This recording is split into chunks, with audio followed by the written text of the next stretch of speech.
call the meeting to order. Can I have a mover or seconder, please? Councillor Ma and Councillor Moore. That the regular meeting of the Council of Township of Springwater, December 2nd, 2020, come to order at 6:31 p.m. All those in favor? That is carried. Deputy Mayor Coughlin has sent her regrets this evening. And so we are holding this meeting virtually because of COVID. So staff and participants and council members are tuned in virtually. You can watch the streaming if you tune into the website, www.springwater.ca/live, or you can listen to it on your phone during the meeting at 647-558-0588 using the ID 873-6573-3576 and then the pound sign. Or if you can't do either of those and are interested in seeing it, you can see it after the meeting on the YouTube channel, which is accessible through a link on the website. Are there any disclosures of pecuniary interest tonight, Council? All right, there are none. We start with deputations at 3.1 in the agenda, and the rezoning of 1153 Bayfield Street North, presentation by Mr. Darren Vella of Innovative Planning. Welcome, and turn it over to you, Mr. Vella.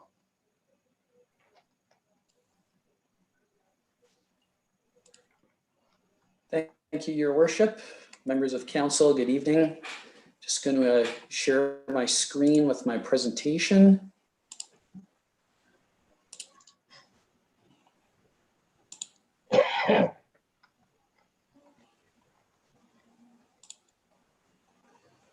And everybody can see that? Just a thumbs up? Yes, thank you, Darren. Okay, great. Thank you, Your Worship, members of Council. So I'm here this evening representing the Chatta Group, Bayfield Street Limited. They are the owners of the subject property, and my client is actually on this virtual meeting with us this evening, Mr. Tejdeep Chatta. So just a little bit about my client for members of council, because he is new to Springwater from a development standpoint. But Mr. Chatta has a long history of development across Ontario. So his family has been running development business in the GTA and surrounding areas for over 30 years.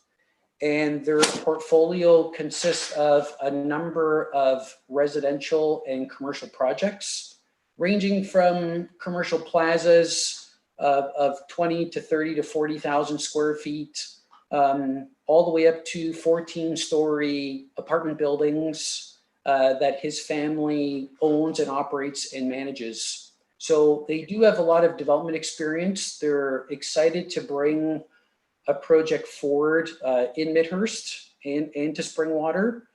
So I just want to make council aware that you are dealing with a real developer with this application. This isn't someone speculating on this property. And they're interested in cooperating with the township, working with the township on making this corner of Finley Mill and Bayfield Street the best possible intersection in the town. So in terms of the parcels that are owned by Mr. Chatta, they are 4 parcels located in the southeast corner of the Bayfield Street and Finley Mill Road intersection. So the 4 parcels are identified here. So there's a triangular parcel with an existing dwelling. There is a vacant parcel that everyone sees most notably when you're stopped at this intersection. And there are 2 other parcels further to the south that are both the exact same size. And both of those parcels also possess existing single detached dwellings. In terms of the overall size of the property, just for reference, the parcel has 1.25 acres in area, or just over 3 acres. And in terms of frontage, there is 85 meters of frontage along Bayfield Street, and there is 111 meters of frontage along Finley Mill Road. So we've been working on this property in terms of finding a suitable development for the township for quite some time. Mr. Chadha purchased initially the first 3 parcels closest to the intersection back in 2016 and filed the first formal pre-consult application with the township in 2017. So that's the plan here on your left side. And initially, that concept contemplated a large commercial building fronting Bayfield Street, hiding all of the parking area, and then a second commercial building to the rear, which would service both commercial and retail opportunities for the town. In 2018, we switched gears based on the intensification policies and the direction that development was happening within primary settlement areas like Midhurst. And we had proposed a mixed use 6-story building, which would have ground floor commercial and residential above, either in the form of condominium units or apartment units. And then finally in 2019, you'll notice in 2019, the additional parcel that we're discussing with you this evening was added to the land holdings and incorporated into a comprehensive development plan, which had a combination of both commercial and residential opportunities for future development on the site. So we understand in discussions with the township that the Springwater is currently undertaking a corridor study that is analyzing a number of things along the Bayfield Street corridor.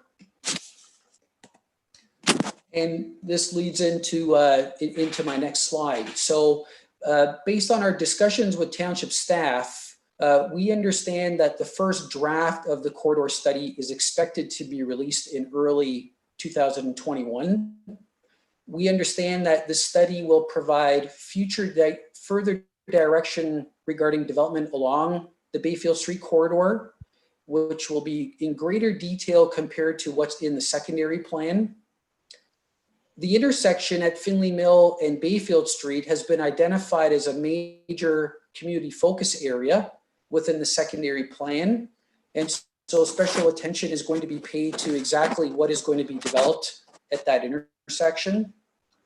The study is intended to explore built form, land uses, access, particularly related to what MTO would be willing to grant along this entire stretch, as well as how servicing is going to be achieved along a corridor that is under the jurisdiction of the Ministry of Transportation and not the Township of Springwater.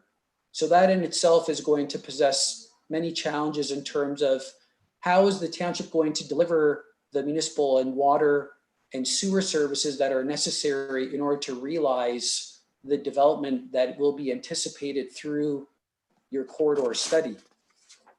So I just want to point out to council that although your corridor study will be completed sometime next year, it is fair to say that development along the Bayfield Street corridor, utilizing full municipal services, being municipal water and municipal sewage, is still a considerable time out. Development has to pay for itself.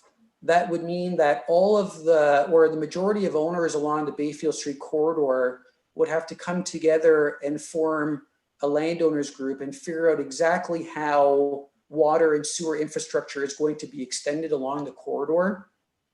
And as council is aware, with the current secondary plan and the work that is just begun on one of the parcels in terms of site alteration, we know that servicing solutions take a very long time. This is not something that's going to happen overnight.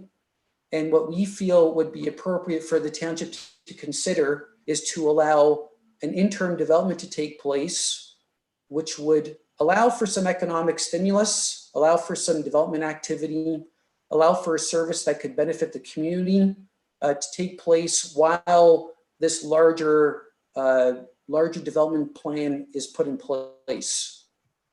So we have looked at this also through your engineering consultant, Ainley's and Associates. And Ainley's and Associates has confirmed that even the servicing infrastructure that is being extended across Bayfield Street over into the neighborhood 2 area out onto Pools Road and Gill Road, that servicing infrastructure that is going to be passing by this property does not allow for this land to be serviced by the municipal sewage facility, because that pipe that's being extended along Finley Mill Road, your worship, is a force main. So it's a pipe that's under a significant amount of pressure and does not allow for development to tap into that pipe unless it's going through another pump station facility. So a lot to work out. The Bayfield corridor study is one piece of the puzzle, but still we're quite a far ways away in terms of realizing the development along the street. So recognizing that, we've come up with a plan which we're hoping is viewed as a suitable compromise that will allow for some interim development to take place while these larger planning exercises are going on. So our thought process is we would like to develop the parcel at the furthest extremity away from the intersection and have an access point that will be coming in off of Finley Mill Road that lines up with the second access point to the commercial plaza across the street. So this would be a fully aligned intersection and would provide access into the commercial restaurant development that's being proposed on 1153 Bayfield Street. So the intention here is to develop this site on municipal water and private septic. So the private septic system would be located to the rear of the property in this hatched area. And that would also allow for there to be a substantial buffer between this proposed development and the neighboring residential uses that are located to the east.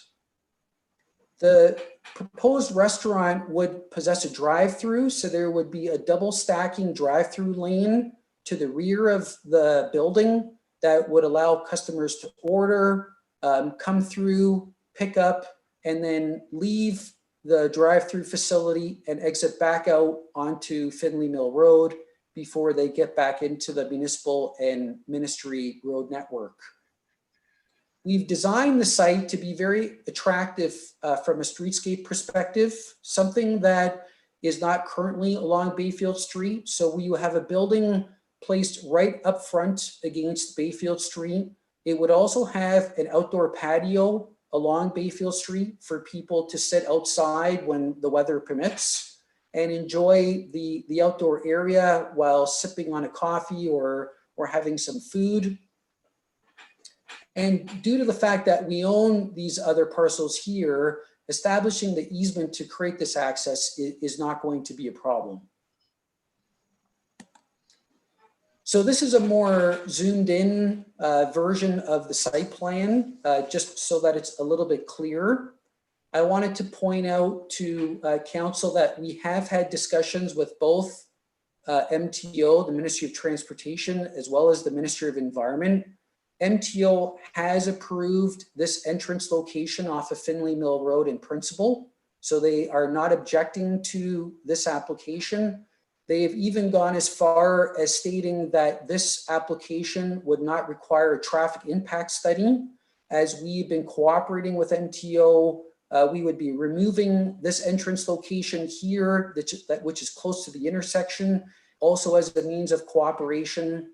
And MTO understands that whatever happens on the remaining section of the Bayfield Street corridor will not impact the development of this parcel, as no access onto Bayfield Street is proposed, given the fact that along this stretch of Bayfield Street, there's actually the right taper turning lane that allows access on Finley Mill Road, and new entrances are not permitted in locations where turning lanes exist. So in terms of the remaining parcel, That parcel is 9.2 hectares. So it's still 2.26 acres in size, which is a sufficiently large enough parcel for the township to consider in the Bayfield Street corridor study, and the emphasis of placing a use there that they feel will provide the massing and support needed for the Midhurst secondary plan area.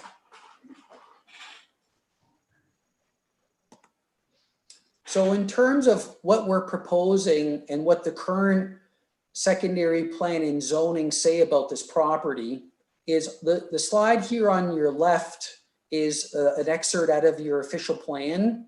So these lands are highlighted in this red outline, and the lands are currently designated in the secondary plan as commercial mixed use in the secondary plan. And then in the zoning bylaw, the lands here to the right are outlined in red, and these lands here are currently zoned, all 4 parcels are zoned residential R1. So the residential R1 zone currently permits single detached dwellings. We know that's not what the township would prefer to see built here. So what we're looking to do is rezone the southern property to a commercial zone to permit the drive-through restaurant, which would be consistent with what is allowed in the Midhurst secondary plan under the commercial mixed-use designation. So a little bit more about the commercial mixed-use designation in the secondary plan. So I've listed here the permitted uses that are available to properties under this designation. And I've highlighted in yellow that restaurants are a permitted use under this designation. So this project would be in compliance with the Midhurst secondary plan in terms of meeting the intent of the policies that have been developed to support development along the Bayfield Street corridor. And I've already mentioned the second bullet point relating to the zoning of the property and the fact that the zoning currently permits single detached dwellings. I want to point out to council, because of the length of time that it will take for the lands to be developed in conjunction with your corridor study, my client is considering on the empty vacant lot, constructing a single detached dwelling as a temporary use in order to allow some income to be generated while we await for the infrastructure to be put in place to allow for the more intense development to take place in the secondary plan area. So we view that as the least desirable option. We don't view that as what would benefit the community, but we would be considering that option. And I'm not saying this as a threat at all to members of council and to your worship. We would consider that as an interim option should this proposal not be looked at favorably. So the Midhurst secondary plan already contains urban design policies.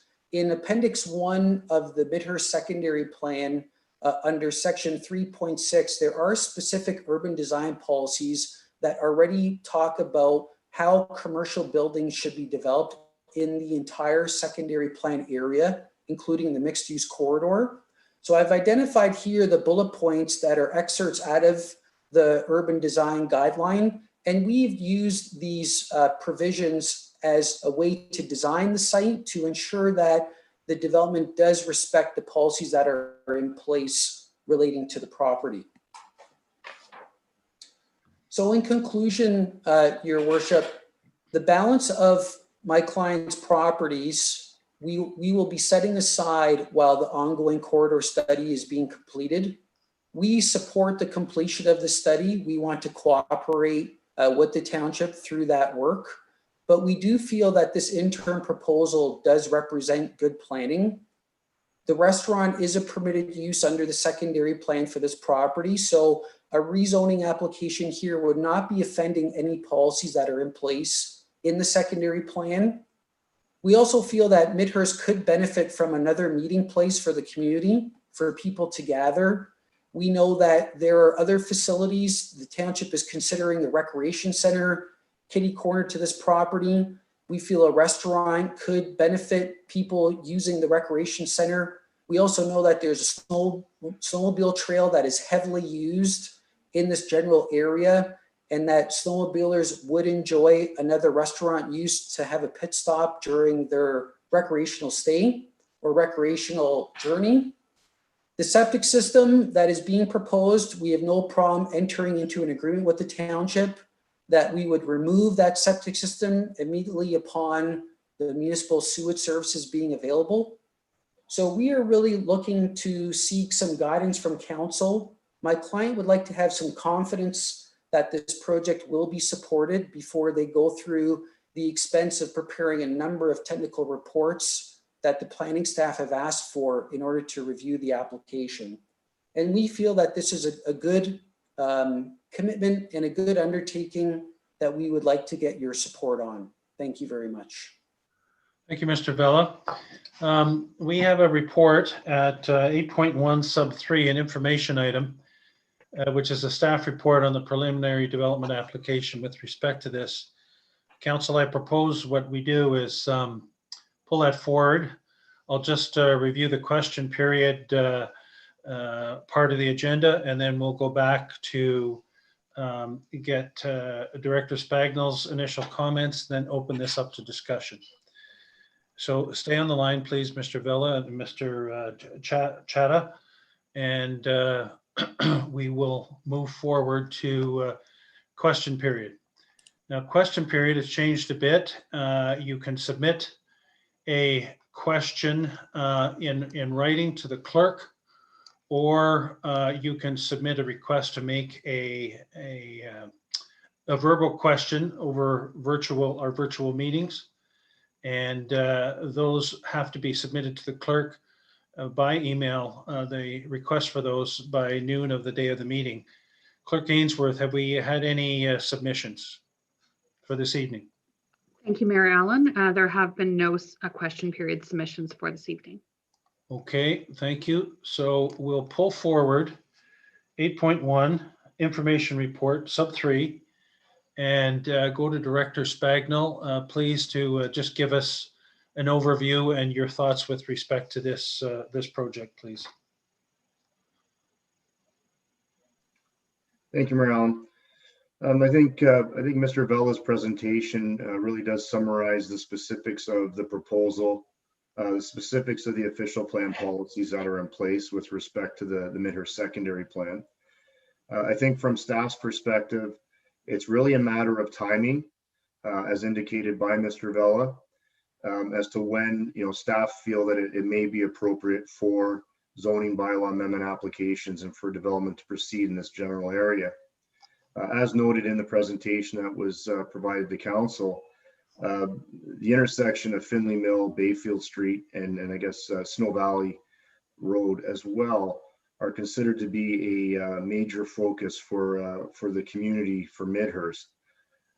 So I think from where staff sit, it's a matter of considering development applications. Servicing is definitely a serious consideration, which has an impact on timing. So I think from staff's perspective, the consideration of applications should have the benefit of some policy review, a review of the corridor and this intersection in particular, to guide on how staff and how, more importantly, council consider any applications for development in this area.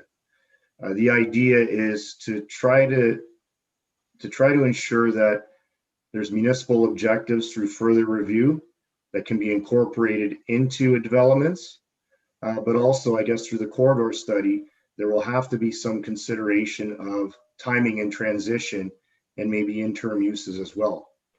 So what I'll add is that the staff have taken the position that it's premature for applications to come forward at this point until the corridor study is completed, so that at least there's that guidance and policy review to backstop any applications that come forward. And I'd just like to add that just for information of council and anybody listening, there will be an overview and a background study overview provided to council through a presentation from WSP on December 14th. that will go over the draft background studies, which includes the corridor study. So there will be more details as to what that study is considering, what the long-term vision is for consideration of all parties. That concludes my brief overview of the report. Thank you, Director Spagel. Could I have a mover and seconder to get this on the floor for discussion, please? Councillor Moore, Councillor Ritchie, Clerk Ainsworth. Thank you, Mayor Allen. Just to step back a little bit, the motion to receive the delegation was not put on the table and voted on. If I may ask that be proceeded with first? Yeah, I thought that's what I was getting a mover and seconder just to do now, but we'll go ahead with doing that. So the mover and seconder who just moved will so move to do, please. And so that the delegation from Darren Vella of Innovative Planning Solutions regarding the rezoning of 1153 Bayfield Street North be received. All those in favor? Okay, thank you. Now, open it up for comment, discussion, please. Councillor Ritchie. Thank you, Mayor Allen. Through to Director Spagnell. In the presentation, I'm under the understanding that MTO doesn't have a concern, but I can't see why they would. The entranceway's off Philly Mill Drive. Philly Mill Drive is under our jurisdiction. So I find that a little confusing there. Can you bring some clarity to that? Director Spagnell. Thank you, Mayor. Through you to Councillor Ritchie. The MTO, I mean, the MTO, I guess, has indicated to Mr. Vella and his client that a traffic study is not required. There's additional considerations that would have to happen through the application process to take a look at traffic counts and things of that nature. The township engineers, including Ainley Group, would have to take a look at what the requirements would be for stacking and for separation and what the possible impacts of the restaurant would have on the township road being Finley Mill. So really, I mean, the detail of what MTO may be looking for would most likely, come to fruition through their detailed review of any detailed design that's submitted as part of the application.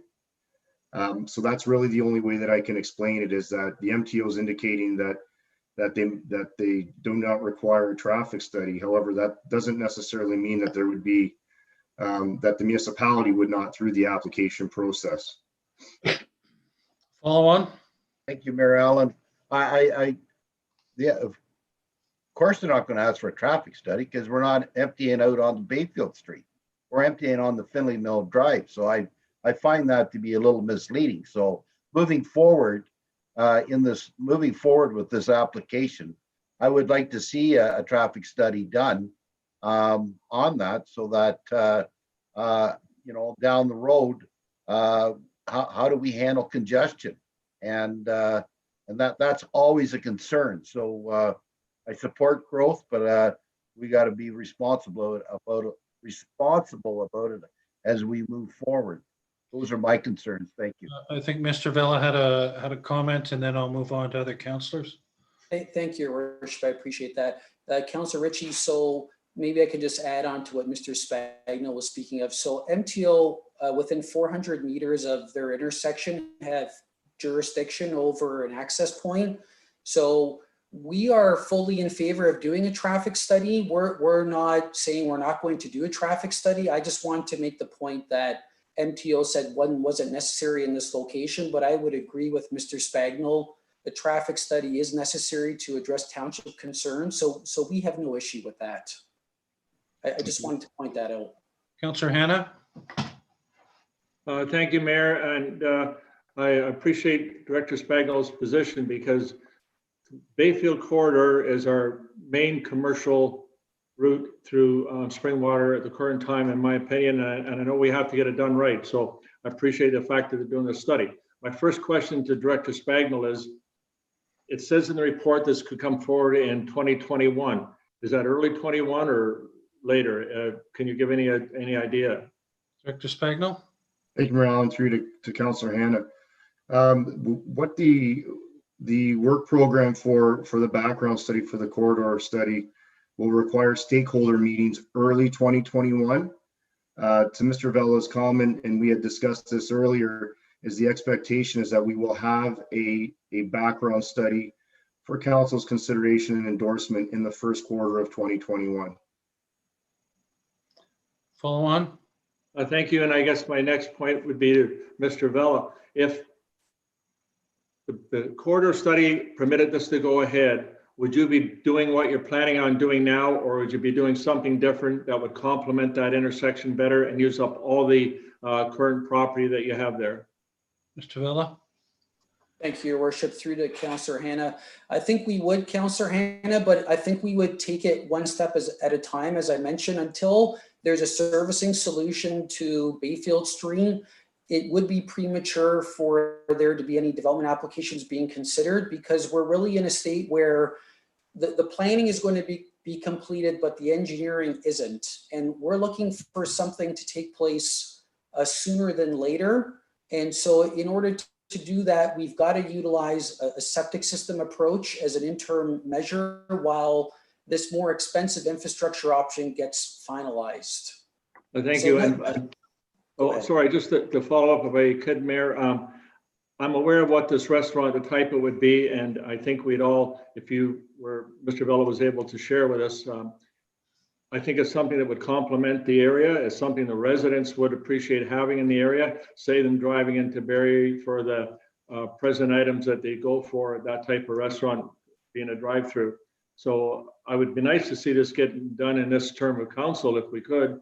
I guess my other concern is, if I can reflect back in about 5-6 years ago, we had a request to do a major center on Bayfield Street, and because it didn't have services, it didn't meet our official plan and so on, we weren't able to pull it off. And I best of my knowledge, that is now, that ship sailed and we missed out on it. So it would be nice to get something done here if we could during this term of council. So I would support this going forward if there's any way our staff can make it happen. Councillor Cabral? Thank you, Mayor Allen. I just have a question with respect to the corridor study. Presently at that intersection, there's no turning roadway. And what I mean by that is there's no way to make a right-hand turn on a red light because there's no designated right-hand turn roadway there. That usually ends up at the end there. I think Director Spagnol, there'd be a yield sign.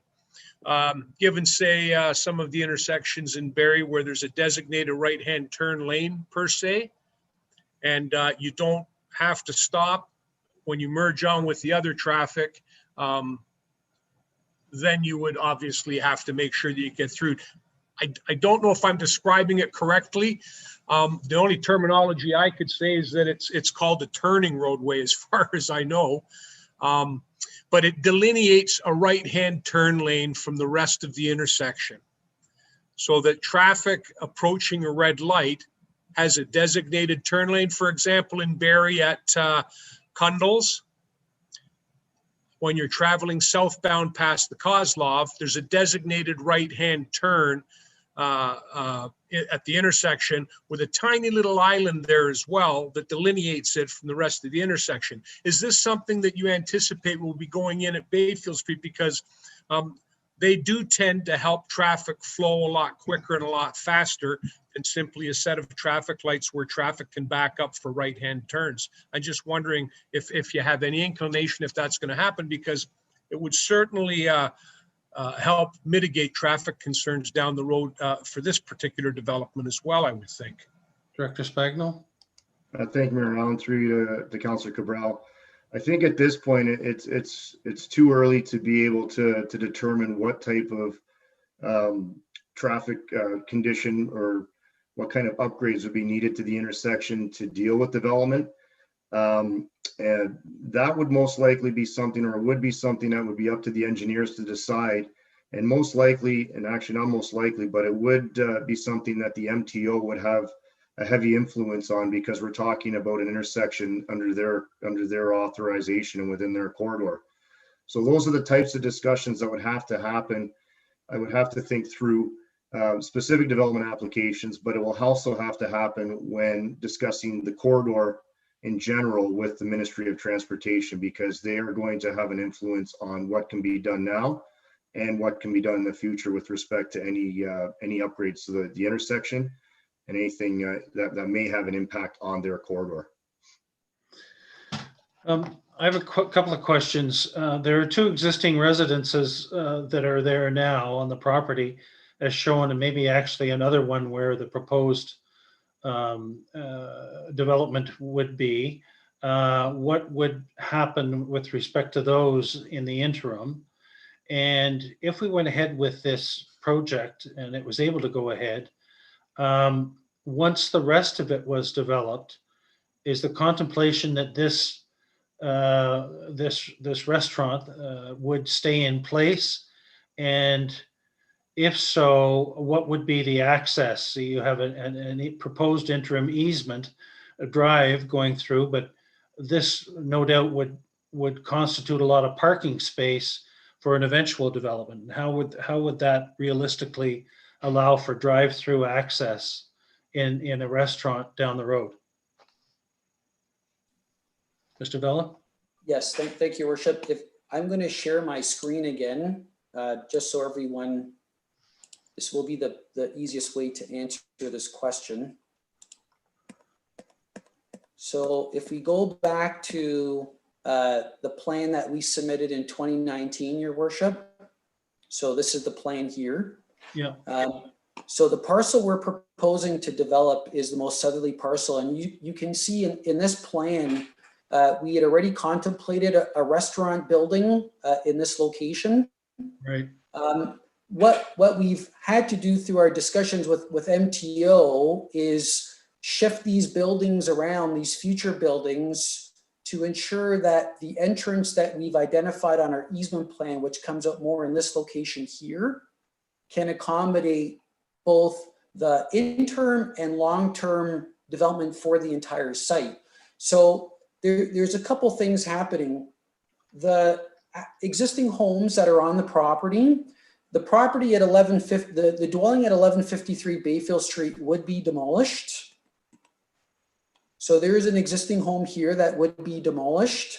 The home on the abutting property at 1157 could technically remain at this location, as the access easement only impacts a rear yard garage, which could easily be demolished, and this building would continue to be supported. However, if the township felt as though this property would benefit from this building being removed, my client would be open to those discussions, obviously, because our long-term goal is to develop the entire property. So I think what we're trying to do here is develop a plan that could fit into the long-term development of the remaining portion of the property. But also, if it did warrant, in most urban areas, as places evolve and properties intensify, I wouldn't completely exclude the idea of this building being demolished one day to allow for a more intensive development to take place once services became available. Sorry. What about the other house at the other end of the property? Yes, this house, when this property here gets fully developed, this house will definitely be demolished. Right. Absolutely. So if you were contemplating, if this didn't go through now, and you made reference to the fact of an interim a dwelling to generate income, that point out where that would be logically? That would be, Your Worship, on this vacant parcel here. So this is a vacant lot. The white lines are the property lines. So we would build a single detached dwelling in this location here. Right. Okay. Further questions, comments? All right, Mr. Vella and Mr. Chadha, thank you for attending and for presenting. And we will take it under consideration. Thank you for your time. Thank you. All right. We are moving on to minutes. Minutes of council, 5.1. Can I have a mover and seconder to, Clerk Ainsworth? Thank you, Mayor Allen. As that item was pulled from the information reports, I do have a motion to deal strictly with that information report. Please read it. That the report item listed herein be received as information. 3, preliminary development application, PD 2020-001, 1153 Bayfield Street North. Mover and seconder, please. Councillor Ritchie, Councillor Moore, all those in favor? Carried. Thank you. Okay, minutes. Mover and seconder for 5.1, getting those on the floor. Councillor Cabral, Councillor Moore. Any comments or questions with respect to minutes 1, 2, or 3? Okay, the minutes of the special meeting of council November 16, 2020, the minutes of the special meeting of council closed session November 16th, 2020, and the minutes of the regular meeting of council of November 18, 2020. All those in favor? That is carried. 5.2, minutes of special a meeting closed. There's no motion with respect to that. 5.3, minutes of boards and committees. Mover and seconder, get that on the floor, please. Councillor Ritchie, Councillor Ma. Any comments on either of those? Move that the minutes of the Heritage Advisory Committee meeting October 27, 2020 and the Joint Accessory Advisory Committee of November 19, 2020 be received. All those in favor? That is carried. Moving on to 7.1 action reports. We have 7.2 through to 7.11. Any questions with respect to those or wanting to pull any items? Councillor Hannah. Thank you, Mayor Allen. I believe 7.4, the water wastewater rate study. Do we have to make a decision on that tonight? Yes. So I guess we should have a discussion, is my Okay, question. I so believe. we'll pull that one, 7.4. Councillor Cabral. Don't need to pull it, but I would like to speak to 7.7. 7.7. Any others? Councillor Moore? Thank you, Mayor Allen. If I could not necessarily pull it, I just need an explanation on 7.11, please. 7.11. Okay, we'll start with 7.7. Councillor Cabral? Yes, Mayor Allen, I reviewed that and there's part of the policy includes the inclusion of Springwater Township's logo.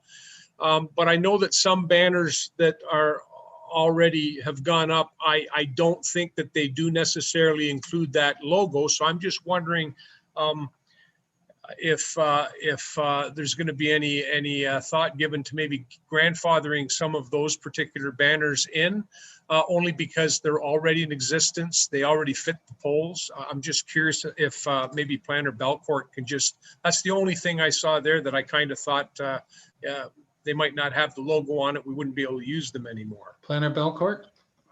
Through you, Mr. Mayor. The previous banners that were hung did not fit our current pole infrastructure. So any banners moving forward will be required under the policy to fit that infrastructure. And as such, we are recommending the township logo be included just to promote the community as a whole. Additionally, the last 2 banners that we have hung, including the Remembrance Day banners and the new Christmas banners that just got placed up, do include the Springwater logo. Thank you. Thank you. Planner Belcourt, your reception is still bad on your computer, so I suggest you contact Michael to get that dealt with, because I remember that was a problem last time. You come through very fuzzy when you talk on the Zoom, okay? Thank you. Thank you. Councillor Hannah.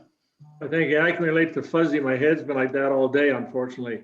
A question, Mayor, through you to Planner Belcourt. The Alora, north of Guelph, I've driven through there a number of times, and they have all kinds of these banners on their poles, but they seem to be longer, extremely attractive. I'm just curious how we came up with the dimensions that are regulating the size of signs that we have currently in our bylaw. Planner Belcourt? Through you, Mr. Mayor, the limitation we have is with our current street poles in downtown Elmville. Because the snowplow for the sidewalks, that height that we have is as tall as we can go. And then the width is the maximum width we can go on the pole infrastructure that we have as well. Thank you. Okay, moving on to 7.11, Councillor Moore. Oh, thank you, Mayor Allen. Maybe I should ask then the CAO to, or to the Director of Public Works, I'm not sure, if they could just explain to me a little bit. I see that the grant is for $152,000 and it's related to, well, it's called the COVID-19 Resilience Infrastructure Stream Local Government Intake Grant. So the money is supposed to be spent on something COVID-19 related, but it wants to be used for the Elmvale wastewater treatment plant. So I'm just wondering exactly what the correlation is. CEO Schmidt. Thank you, Mr. Mayor. Through you to Councillor Moore. It's a good question, Councillor Moore.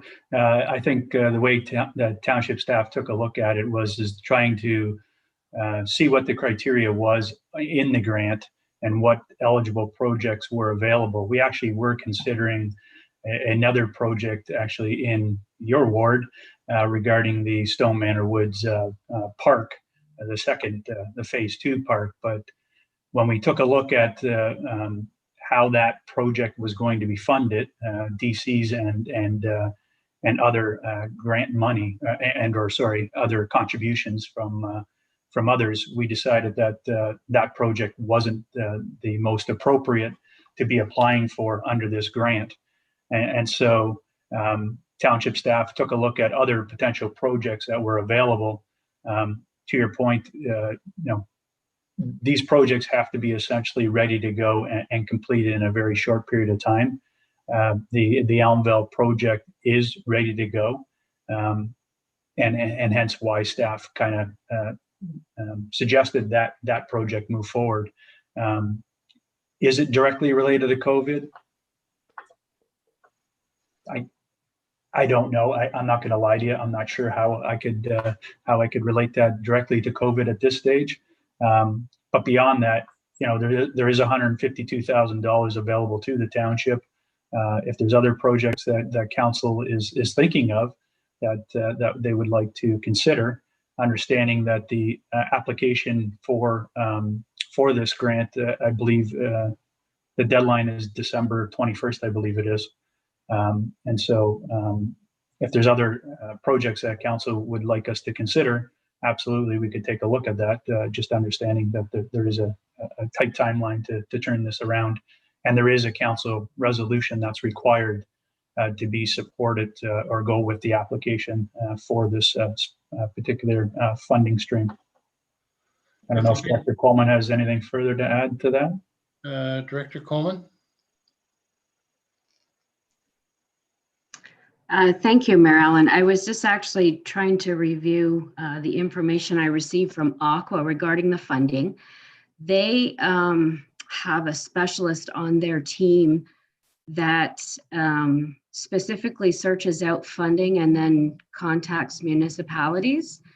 And he actually reached out to me with this project. And I'm not sure if we've misunderstood it, other than it talks about COVID resilience funding. And we took it that that's all one term, and it didn't necessarily have to be COVID related. It's more a stimulus, I believe, as opposed to being COVID related. But I can reach out to him and confirm that. But I don't see where it says it specifically has to be related to COVID, other than it's more of a stimulus, I think, due to COVID. I'm not sure if that helps any much more than CAO Schmidt, but like I said, that Aqua reached out to me with this project and felt that it fit what they were asking for. Let me ask you this. If we did not use this to replace the UV system, when would it require replacing and where would those funds normally come from? The UV project is proposed for 2021. The system is so old that we're having issues finding replacement parts. So we do have 200,000 budgeted, which I believe would be coming from the wastewater reserve fund for 2021 to replace those lights. Did you have a follow on, Councillor Moore? Yes, please. Thank you, Mayor Allen. I just, we're also acutely aware of the budget this year and where we sit with cost restraints.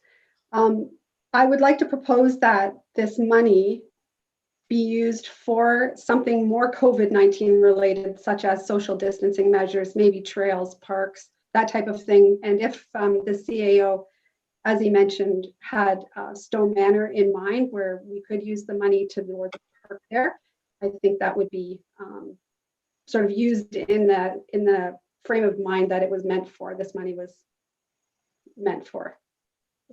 Okay, Clerk Ainsworth had a point, probably procedural. Go ahead. Thank you, Mayor Allen. This item should be pulled. If Councillor Moore would like to propose an amendment once it's pulled and tabled, then it would be appropriate at that time. Okay, so we'll pull it now. And can I consider, Councillor Moore, can you craft that motion again, please? Sure, I could probably use the clerk's help. Clerk So Ainsworth? Thank you, Mayor Allen. May I suggest that we deal with item 7.4 and then I can draft something and send it to Councillor Moore. It would give me a few minutes to prepare that for her. Thank you. Okay. Yes, Clerk Ainsworth? Thank you. And then the motion under item 7 would be able to be dealt with the exception of items 7.4 and 7.11. No, with 7.4 and 7.11. Yes. Okay. So and we have a mover and a seconder for that, do we? Not at this moment. Okay, for the remaining motions, mover and seconder, please. Councillor Ritchie, Councillor Cabral, that the recommendations contained herein be approved as presented. 7.2, award of tender Elmville Lift Station. 7.3, establish block 69 plan 51M-694 Springwater at Public Highway. 7.5, approval of multi-year accessibility plan 2021 to 2025. 7.6 ZB 219-003 Surtson Contracting 60 Yonge Street North. 7.7 draft street pole banner policy. 7.8 conditional building permits Green Meadows Elmville plan 51M-1186. 7.9 cultural activities advisory committee revised terms of reference. 7.10 Mr. Safety Shoes Agreement OECM partnership, with the exception of 7.4 and 7.11 to be dealt with separately. All those in favor? That is carried. Okay, let's move to 7.4 and I'll start with, let's get a mover and seconder to get that on the floor, please. Councillor Hannah and Councillor Ma. I'll turn it to CAO Schmidt just to give an overview of the report and the recommendation, please. Thank you, Mr. Mayor. Through you to members of council. So you may recall that in November, the township had our consultant Watson Associates come in and present a draft of the 2020 water and wastewater rate study. And at that time, there was indication that there would be proposed increases to water in the amount of 2% per year in 2021 and 2022. And then in addition to that, there was 4 different options provided to members of council regarding our wastewater scenarios, if you will. And through that discussion, or subsequent to that discussion, members of council or some members of council provided their preference, I guess, if you will, with regards to which option they would like to consider, which was option 3. And essentially, that's what's being proposed in the final report provided by Watson Associates. So essentially, it is proposing, like I said, increases in water by 2% in 2021 and 2022, and then 5% in wastewater for 21 and 22. And in addition to that, they are recommending that staff report back by the end of 2022, early 2023, with a revised or updated water and wastewater rate study, similar to what we did in 2017. We did come back. We were directed to come back in 2020, and hence why we're here today, seeking council's approval. Should council move forward with these rates, they would be effective February 1st, 2021, as that's when the new billing cycle typically starts. So with that, I'll leave it to that, Mr. Mayor, and any questions I'd happy to answer. Councillor Hannah? Well, thank you, Mayor. Through you to CO Schmidt. Does this satisfy our needs? Will this cover our concerns about the infrastructure? CAO? Through you, Mr. Mayor, to Councillor Hannah. So further to, again, the conversation that was had with Watson Associates, I think their recommendation at the time would have been likely option 4, but considering comments that council provided at the open session last month, we feel that option 3 is still sustainable. It will help the township. It's not going to put us in a financial crunch by any means, but we will need to take a look at the rates again in 2 years and determine what the status of those rates are and what the status of our reserve funds are at that time. Follow on? Thank you, and thank you, Cheryl Smith. Just a comment I'd like to make is that potable water and wastewater are things we need to sustain life in spring water. So I know we're going to hear from people who water their lawn a lot that the rates and the costs of watering the lawn is going to go up. But I think it's necessary. We have to do it. I would rather cut less grass and still have water to drink. So I support this. Thank you. Thank you. Any other comments? Okay, you just wanted me to read this, Councillor Hannah. The motion reads that the report from the Chief Administrative Officer regarding the 220 water and wastewater rate study dated December 2nd, 2020 be received, and that the recommendation contained within Section 8 of the Water and Wastewater Rate Study final report prepared by Watson Associates Economists Limited dated November 20, 2020 be approved, namely that council provide for the recovery of all water and wastewater costs through full cost recovery rates, that council consider the capital plan for water and wastewater as provided in tables 2-1 and 2-2, and the associated capital financing plan is set out in tables 4-1 and 4-2, that council consider utilizing an internal loan from the tax supported reserves in the amount of approximately $210,000 to assist with the 2021 wastewater capital program, that council consider the base charges provided in table 6.1 for water and 6.2 for wastewater. The council consider the volume rates for water and wastewater as provided in tables 7-1, 7-2, and 7-3, respectively. That council consider updating the DC bylaw to provide for the collection of water, wastewater DCs at the time of subdivision approval, and where needed, negotiate accelerated payment timing agreements to fund growth-related capital works as provided in Section 7.1 of the final report. That council consider the calculated rates for water and wastewater for 2021 and 2022, and that the rates be re-examined in 2022 through an update to the water and wastewater study, and that council approve the water and wastewater rates for 2021 and 2022 as provided for in Section 7, Table 7-1 and 7-2 of the Water and Wastewater Rate Study Final Report prepared by Watson Associate Economists dated November 20, 2020, and that council enact the necessary bylaws authorizing the water and wastewater rates for the Township of Springwater at its meeting on December 16, 2020, and that staff be authorized and directed to review and update the water and wastewater study by no later than January 31st, 2023. All those in favor? That is carried. Okay, moving back to 7.4. Clerk Ainsworth? Thank you, Mayor Allen. First, if I could ask you to get a seconder. I have the mover down as Councillor Moore. Councillor Cabral? Thank you. And in discussion with Councillor Moore, she would like to have a discussion with council just to seek some ideas prior to proposing her amendment.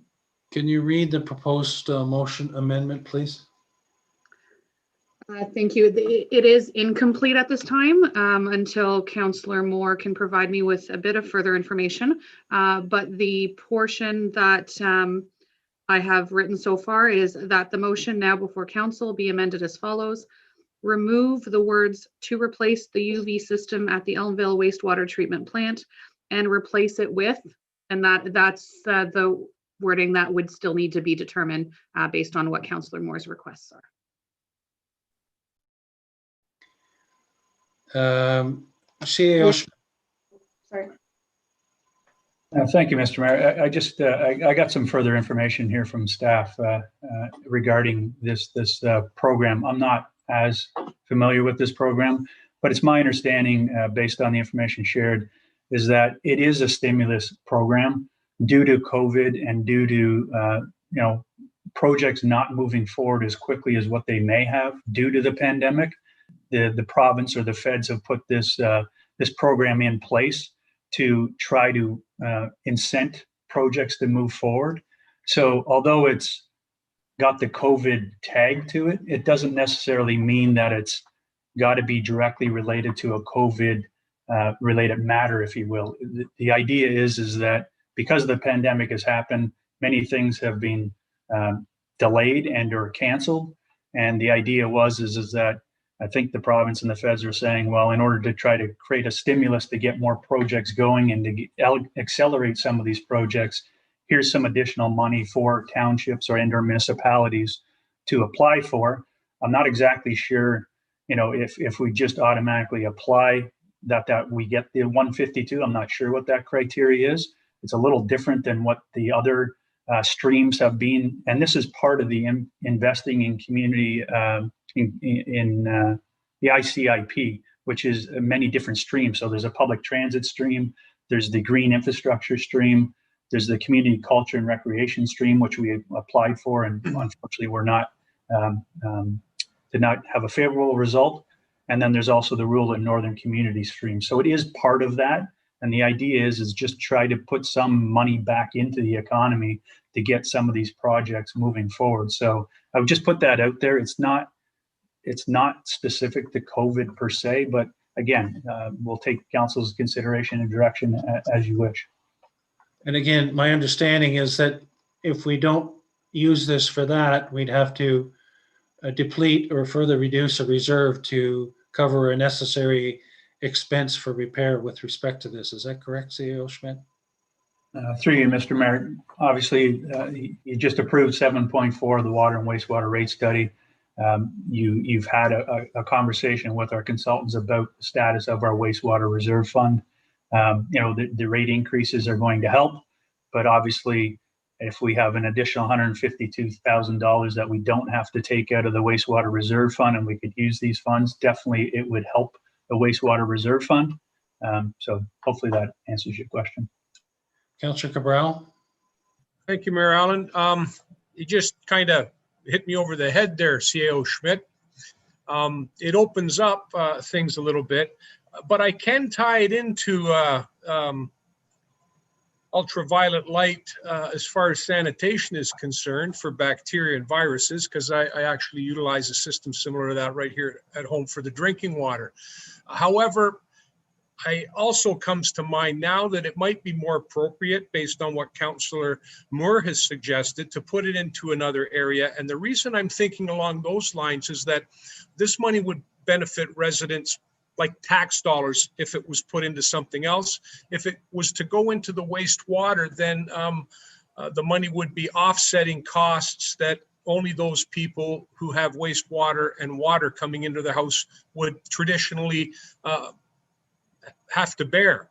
So I do see a distinct differentiation there between wastewater and water, utilizing these funds versus utilizing it for something else within the township that would actually provide something to taxpayers without the burden of them having to pay for it.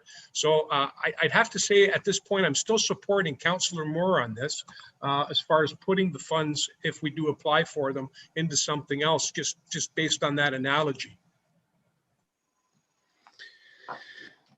Councillor Moore? Thank you, Mayor Allen. And so I was only going by the explanation that I received in the report, so I didn't do any further investigating. But it does talk about COVID-19 directly and the impacts of that to the township on things like the infrastructure, but it's temporary, including temporary infrastructure related to the pandemic response.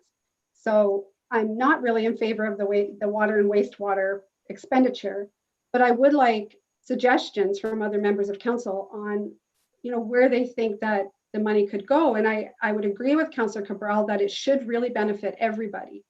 It should be a whole benefit. And is there an option for this money to go back into the budget and maybe look at some of those projects that are coming up? Or I realize we're on a tight timeline, so we would need some suggestions rather quickly. And I don't know if the budget can accommodate that for time, but I'm certainly. Leo Schmidt? Thank you, Mr. Mayor. So, anything's possible, to be honest with you. I think the fact of the matter is that, we haven't yet really had a conversation about our capital budget for 2021 and or for the next 10 years. Keeping in mind that this project needs to, whatever the project is that we land on, needs to be completed, I believe, and I stand to be corrected, my understanding, it has to be completed by the end of next year. So it has to be something that's fairly shovel ready. So we would have to take a look at other projects that are potentially proposed for the 2021 budget and see if anything else kind of fits in this fits in the criteria, and or if there's something else that council would like to consider, that isn't currently in the budget that you might think staff should take a look at.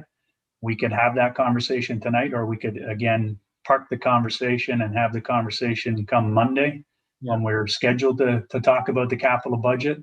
And then subject to the discussion on Monday, we still have the next council meeting on December 16th that, we could bring a report forward and have a final resolution from council, and then circle back fairly quickly and put something in an application back to the province by the deadline of December 21st, I believe it is. Yes. Councillor Ma? Thank you, Mayor Allen. My apologies. I've had some dental surgery, so I'm a little quiet today. I do agree with Councillor Moore with the money we spend, and I do think that with the CEO just said that maybe refer back to staff and councillors give their ideas on where we could spend the money. I know right now it's hard to think on a quick moment. Give it to CEO and the staff on Monday and then have it ready for Wednesday is probably a good timeline. And then maybe we can think of other ideas on where we could spend the money. Thank you. Councillor Cabral? Thank you, Marilyn. I just want some clarity on this. This doesn't have to be one specific project. This could be a combination of 3 or 4 projects, given that they only take up that one envelope of money. Would I be correct in assuming that, CEO? CEO Schmidt? Thank you, Mr. Mayor. That's typically how it's done. I'll be honest with you, and maybe Director Coleman can speak to this better than me. I haven't had a chance to look at all the specific criteria for this grant, so I'm not sure I'm the best one to be able to answer that question. Director Coleman? Thank you, Mayor Allen. Through you to Councillor Cabral. I believe I read it is only good for one project. Well, we could clarify that for Monday. So Councillor Moore, are you willing to adjust your motion to refer to Monday? Absolutely. Okay, Clerk Ainsworth, can you adjust the wording appropriately and then read it to us, please? Thank you. The motion would read that the motion now before council be referred for further discussion at the December 7th, 2020 budget session. And that would also require a seconder, please. Seconder for that, please, Councillor Ma. Any further discussion before we vote? All those in favor? That is carried. Thank you. Okay. 7:10, 7:11. We are at item 8 then, which is information reports. Can I have a mover and a seconder to get these on the floor, please? Councillor Cabral, Councillor Ma. There are 6 items. Any questions or comments with respect to these?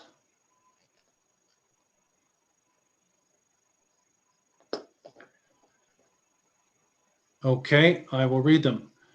Information reports that the 220 Public Works maintenance activities, building permit activity summary, August 220, the preliminary development application, PD 220-001 regarding 1153 Bayfield, which we've dealt with already. 4 drinking water inspection report, Municipal water system, roads needs study report, an automated speed enforcement background report be received. All those in favor? That is carried. Verbal updates, Director Spagnell, official plan or economic development? Thank you, Mayor Allen. As indicated earlier in the meeting, just regarding the official plan review, WSP will be providing a presentation to provide an overview of the background studies that have been completed to date.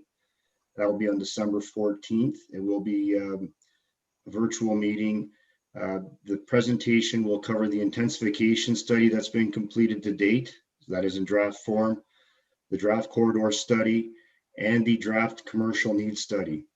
In addition to that, the cannabis study that in draft form will also be presented to council with respect to some of the key recommendations forming that study.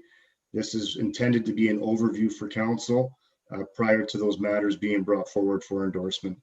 And I do not have any updates regarding economic development at this time. Any questions with respect to that, council? Okay, Midhurst development update and COVID, CAO Schmidt. Thank you, Mr. Mayor. So on the Midhurst development piece, just quickly, so as you're aware, the developers are continuing to move forward with the earthworks on that subdivision, and they're probably about 75 to 80% complete. Unfortunately, the weather obviously hasn't been cooperating with them over the past few weeks, so there hasn't been much progress made in the last couple of weeks here. So, but they are continuing as best they can. In addition to that, the agreement for the sales center has been executed now, and the required securities have been submitted.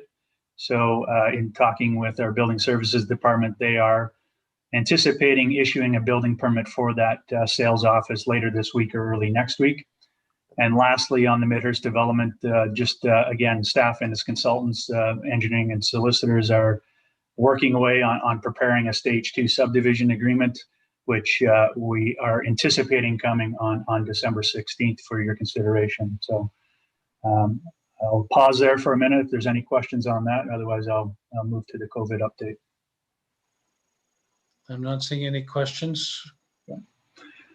So with regards to the COVID update, as most of you are aware, on November 23rd, Simcoe Muskoka, including the Township of Springwater, was moved into the orange or restrict level of the province's COVID-19 response framework. So the community control group has met, and we met last Thursday, and we continue to meet on a weekly basis, and we discussed what the impacts to the township were by moving from yellow to orange, and very minimal impacts to our existing plan. So I'm happy to report nothing major there that we had to change.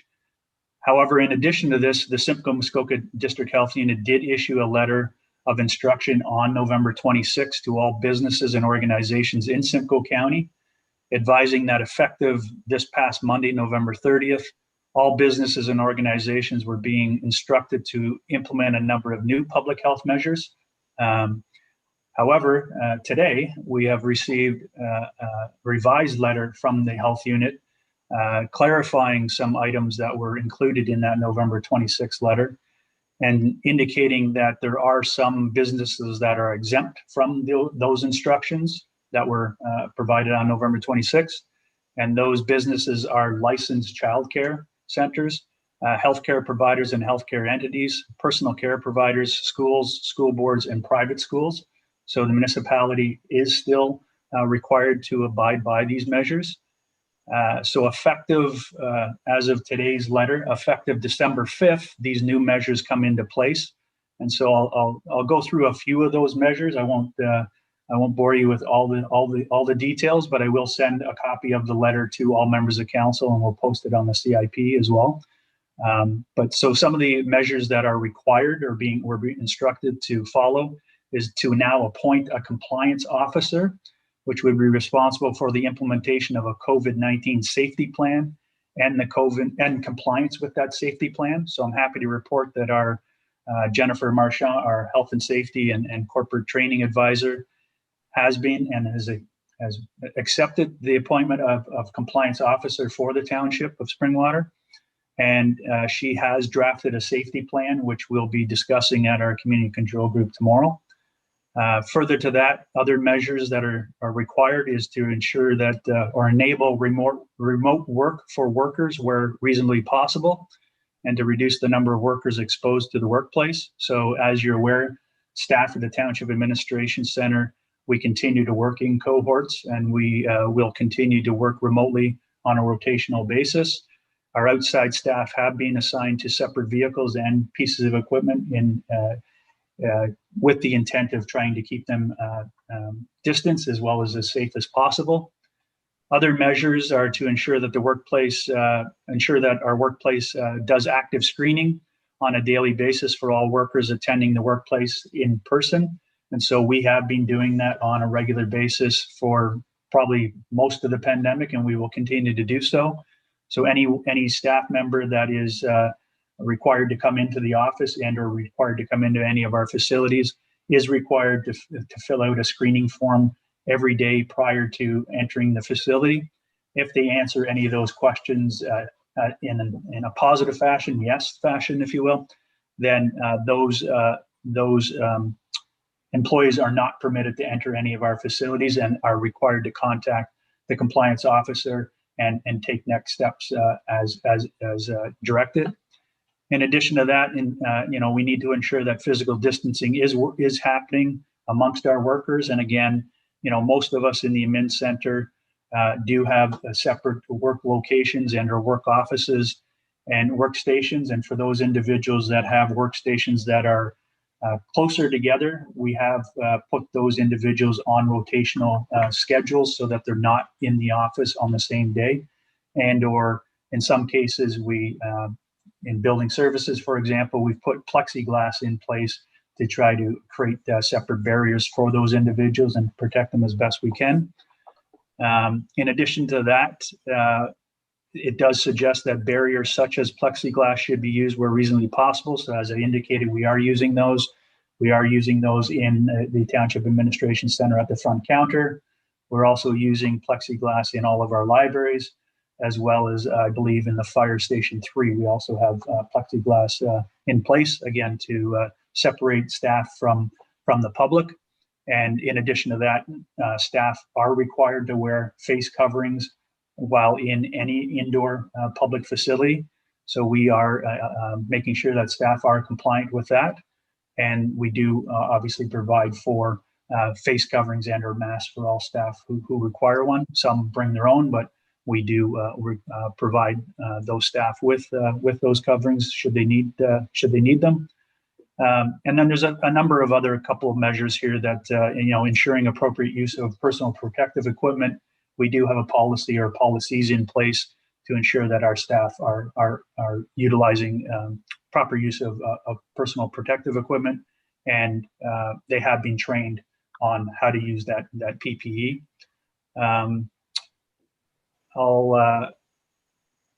I think I'll leave it at that, Mr. Mayor, for the measures. I am happy to report that, with the exception of the safety plan, we are in compliance with all of those measures, and even with the safety plan, it has been drafted. So, like I said, we will take a look at it tomorrow, and I know it's been circulated already to some staff to comment on, and we hopefully have that finalized in due course. Further to that, Springwater does now have 43 confirmed cases of COVID, of which 34 have now recovered and 1 has passed. Since the last time I reported to council, which was on November 18th, the township has seen what I would call a fairly significant increase considering where we've been with COVID. On November 18th, I reported 23 confirmed cases in Springwater. And as I said, and that was from 23 from the beginning of the pandemic. And since November 18th, we've had an increase of 20 new cases already. So again, we ask that all residents of the township remain vigilant during this time and ensure that they are abiding by proper public health measures. The comment out there, we are all in this together and we need to participate in this together and we need to get through this all together. So I think I'll leave it at that, Mr. Mayor, and happy to answer any questions that members of council may have at this time. Thank you, CAO. Any questions of CAO Schmidt? All right, moving on to county updates. I believe Deputy Mayor Coughlin had an update, but I will, last meeting, we spent a lot of time talking about the carts, waste management carts and bins that have been researched that are going to be conducive to the mechanical waste collection starting late in next year. So County Council gave feedback, and now the staff are going to go and negotiate the final aspects of the different carts. These will be wheeled carts, one for garbage, one for recycle, and one for green bin.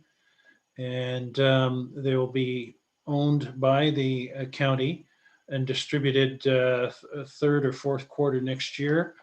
And people will be able to keep their existing waste recycle bins and or garbage bins, but they will also be accepted at the dumps at the landfill sites for recycle should people so choose. Next meeting next week, there's going to be elections of the Deputy Warden, 2 people running, Lynn Dolan and Barry Burton, the existing Deputy Warden. Deputy Mayor Coughlin is running for Vice Chair of Human Services, and I am running for the chair, continuing as Chair of Performance Management. So those are a couple of things with respect to county updates. Any questions with respect to that? Municipal updates. Does anybody have municipal update? Councillor Cabral. There we go. Thank you, Mayor Allen. I just wanted to bring to everyone's attention that the Elmville BIA is running a Build a Snowman competition where they're encouraging people to get a Build a Snowman kit, which apparently can be obtained at the Springwater Township Public Library or by contacting the Elmville BIA at elmvalebia.ca. Anyhow, the idea is that you'd build a snowman and you would upload a couple of pictures to the elmvalebia.ca website. And then, of course, there'll be the hashtag Build a Snowman Elmvale going on so that people could vote for their favorite snowman. And the winners who build the most popular snowman, would receive a gift valued at about $250, which included a Disney Plus subscription for a year and some amenities so that they could stay home and still socially distance and keep within their bubble and enjoy some movies, courtesy of the Elmvale BIA. So if they'd like to participate, just go to elmvalebia.ca. And if you do see a snowman that you'd like to vote for, it's hashtag Build a Snowman Elmvale. So kind of a fun activity that people will be able to do just from driving around and having a look at some of the snowmen. Thank you, Councillor. Any other updates?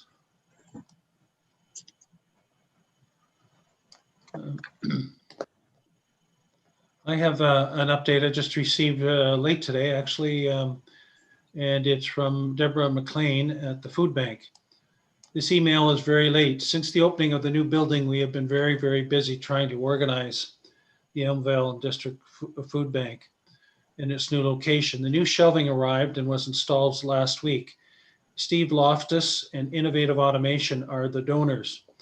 If you follow the food bank on Facebook, you can see pictures. The shelves are amazing and people provide so much space. Yesterday, after working with the sorting crew, I stood by myself and just looked. We are ahead for this time of the year. Everything has a place and we are all getting to know the new layout. Volunteers and anyone that comes in are amazed. It is a well-deserved building for the township and everyone should be very proud. Once again, I would like to thank you, council, and all staff that I have worked with over the past year getting this project to the finish line. I still cannot believe that a simple conversation 2 years ago has led to this wonderful new building. Your support throughout has been outstanding. All the best this season to everyone, Deb. So wanted to share that with you. Okay. Sorry, I just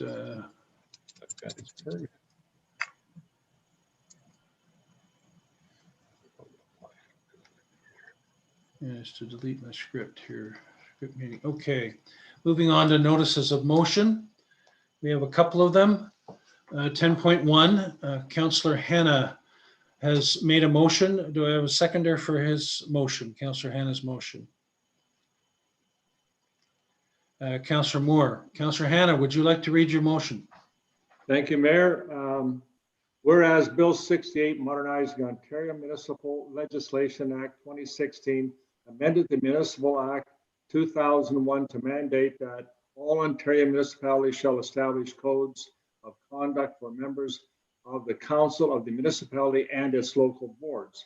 And whereas Ontario Regulation 55-18 outlines the prescribed subject matters that a municipality is required to include in its codes of conduct, including gifts, benefits, hospitality, respectful conduct, including conduct toward officers and employees of the municipality or the local board, as the case may be, confidential information and use of property of the municipality or the local board, as the case may be.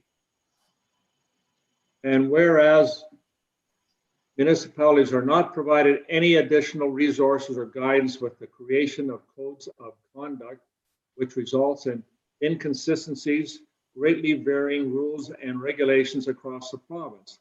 Be it therefore resolved that the Council of the Township of Springwater hereby requests that the Minister of Municipal Affairs and Housing create a province-wide code of conduct that all municipalities can adopt, creating clarity, consistency, and establishing ethical standards, rules, and penalties to ensure professional, impartial, trusted investigations and reporting by integrity commissioners.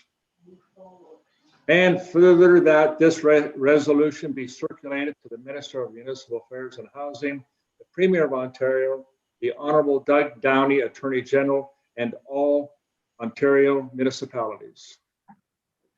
Okay, before I open it up, any further comments, Councillor Hanna? No, sir. It's just that I think that given the history we've had with codes of conduct during this council, this is a well required and it should be province-wide standard law like a lot of other things are. Okay, thank you. As you know, it was included in a delegation request for upcoming Roma, which has gone in, and we haven't received response or confirmation yet, but the request is in. So comments from council? Okay, we have the motion. All those in favor?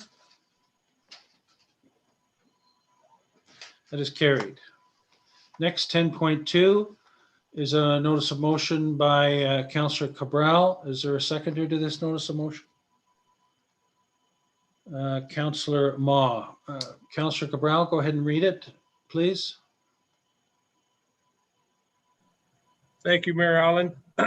It reads, whereas the Corporation of the Township of Springwater's bylaw 2008-118, Schedule 2, Seasonal Recreational Campground and Seasonal Park Model Campground Licenses, Section 5.4, only permits any particular site within the licensed area to be occupied for a maximum of 270 days per year. And whereas there are residents whose primary dwelling lay within the zoning area of a seasonal park model campground within the jurisdiction of Springwater Township that comply with said section 5.4 by vacating their dwelling during the winter months by traveling to a temporary residence in the U.S. Sunbelt states. And whereas the Canadian federal government, in response to the worldwide COVID-19 pandemic, did in March of 2020 order the closing of the Canada-US border to all non-essential travel for an indefinite period of time. And whereas the Canada-US border continues to remain closed to all non-essential travel, and whereas these residents are unable to vacate their Springwater dwellings to cross into the US to travel to their temporary residence in the US Sunbelt, and whereas this places an undue hardship on residents by putting them in conflict with the 270-day restriction. And whereas council wishes to provide temporary relief to residents affected by the 270-day occupancy restriction, be it therefore resolved that council direct staff to temporarily stop enforcement of section 5.4 of bylaw 2008-118, Schedule 2, seasonal recreational campgrounds and seasonal park model campground licenses until such time as the Canadian federal government sees fit to reopen the Canada-US border to non-essential travel, and that council reconsider this matter at that time. Thank you. Any further comment before we have discussion? From me, Mayor Allen? Yes, please. I would like to, only because I think it's only fair to let other council members know this is a bit of a unique situation at a particular campground, Wasaga. I don't know if it's called Wasaga Sands or Wasaga Pines now. They have changed their name. It's on Highway 92, just west of Elmvale. The front portion is your traditional campground with trailers. There's tent camping and whatnot there. Very seasonal. It's zoned differently, and the zoning there permits them to be open, I believe, from early May till maybe mid-October or late October. And then the park portion closes down completely, the same as other campgrounds within Springwater Township. However, at the back of this particular park, I don't know how many units there are there. I would say there could be 50 or 60, what they might consider calling park models. These are basically year-round residences, and most of the tenants there are older seniors who utilize the residence there to stay in it for 270 days per year, and they keep track of that with a calendar that is submitted eventually to Springwater Township, and they keep track of it so they can remain within that 270-day window. The problem now, and I believe that this comes around every July when they have to submit it, is that now normally many of them would have already left and headed down south, and then that's where they would make up this 90 some odd days. They'd be down in Florida for 90 some odd days. They'd come back and they could live there for the rest of the year. All of these units do have sanitation and water. They're year-round residences, and some of the residents do actually stay there for a portion of the winter months before heading away. But what they do is in the summertime, they travel and they make up that 270-day window so that they can still be away. So what we have is some residents there that really don't have anywhere else to go. And the reason they don't have those places to go to is they're trying to minimize costs by living at these trailer park homes. And they have another similar residence down in Florida or Arizona or wherever they happen to be. The downside right now is they're just simply unable to get down there. So that's why I've put this motion forward, so that we can provide these people some relief and some comfort that they don't have to worry if they're in their dwelling at the campground for longer than 270 days this particular season. Thank you. Comments from council. Councillor Ma? Thank you, Mayor Allen. Just to Councillor Cabral, just a question. With Wasaga Pines, did they, have you reached out to them just to see if they can accommodate? I'm sorry, Councillor Ma, it's not Wasaga Pines, it's our bylaw. So our bylaw is what's setting the limits on the folks there. Wasaga Pines follows the bylaw in submitting the calendar, but the calendars are actually handed in by the residents who live there, and the calendars indicate which days they were on site and which days they weren't. And the days on site have to be 270 or less. Great, which I understand that. Sorry about that. I'm just wondering if the campground can still, if we do pass this, if the campground can still accommodate the people on the backside that's not truly, I don't know. Some people do stay there, Councillor Moss. Some people, they're there right now, and quite often some of the residents don't leave to go to Florida until middle of January, because they want to spend some time with family and whatnot around the Christmas. Others, they leave early December and head down, then they come back, late March. So the park itself is not closed to those residents at all through the year.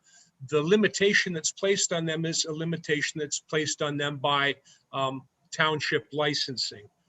So the park itself, they have people there all the time. Does that help clear the picture for you? And they seem to be very unique because that's the only campground that has that particular zoning in place.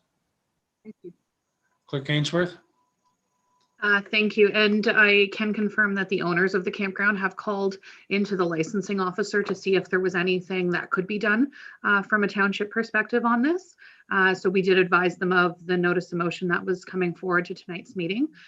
In addition to that, staff did reach out to the Ministry of Environment, Conservation and Parks, just due to possible concern of water supply and wastewater or septic systems.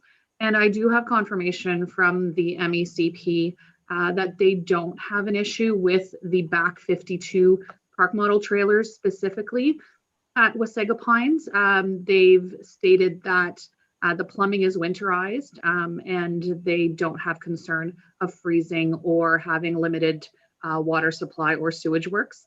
In this circumstance, specifically that portion of the park, it is the MECP that is responsible for both water as well as wastewater. So I had reached out as well to the health unit, but the drinking water system is also under the purview of the MECP. And as I mentioned, they've confirmed in writing that they do not have an issue with council approving this resolution if that's the direction that council goes. So Councillor Cabral, the contemplation would be that once COVID is under control and hopefully over, that it would revert back to the present bylaw. Is that correct? Thank you, Marilyn. Yes, in a nutshell, that would be where we would be headed.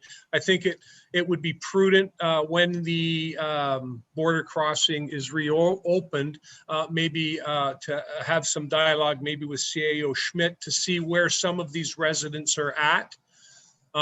But yes, ideally it would be just to revert back to the previous thing. If the border had been open this year, I suspect a good number of them would have probably headed south, but I also feel a good number of them would have stayed up here for fear of, COVID-19 in Florida is not particularly being contained very well. So some of them, for health reasons, would have likely stayed back. But yes, once the borders reopened, I think it would be prudent for council to revisit the issue and rescind and allow enforcement to fire up again. CL Schmidt, do you have any comments or concerns? No? Okay, No, thank you, Mr. Mayor. No, I think Clerk Ainsworth explained it very well, and she's been kind of the lead on this. So I don't have any concerns based on the dialogue we've had. okay, follow on, Councillor Cabral. Not much of a follow on. I just wanted to reach out and thank Clerk Ainsworth. When I did bring this up to her, she actually did quite a bit of background, more than I thought would have been done. So I do appreciate her comments and getting that information for us as well. Thank you. Councillor Ritchie? Thank you, Mayor Allen. I just want to add to Councillor Cabral. I've sold several in there over the years, even some this year. Nice little park units, older retired people, and it's put them in a bind because of this COVID thing. And we can help them out get over this. Then I'm in support of this. Thank you. Okay, good. All those in favor? That is carried. Thank you, councillors. Any other notices of motion? Okay, moving on, items for future consideration. Item 11, any items? Moving on to item 12, can I have a mover and seconder for the bylaws, please? Councillor Cabral, Councillor Ritchie, with the bylaws listed herein be signed and sealed by the mayor and clerk. 220-100 Pet Licensing Services Agreement, DocuPet Inc., 220-101, Established Public Highway, Davenport Drive, 220-102, Established Public Highway, Jean Miller Court, Vespra Valley, Phase 3, 220-105, Customer Supplier Agreement for Mr. Safety Shoes, Inc. All those in favor? That is carried. Confirmatory bylaw mover and seconder, please. Councillor Ma and Councillor Ritchie. That the bylaw 2020-103 to confirm and adopt the proceedings of council at the regular meeting held on December 2nd, 2020, listed herein be signed and sealed by the mayor and clerk. All those in favor? That is carried. And a motion to adjourn, please. Councillor Moore and Councillor Cabral, that the regular meeting of the Township of Springwater does now adjourn at 8:13 p.m. to meet again in regular meeting December 16, 2020 at 6:30 p.m. All those in favor? That is carried. Thank you. Thank you, council. We'll see you next Monday. Thank you, Your budget everyone. meeting. Thank you.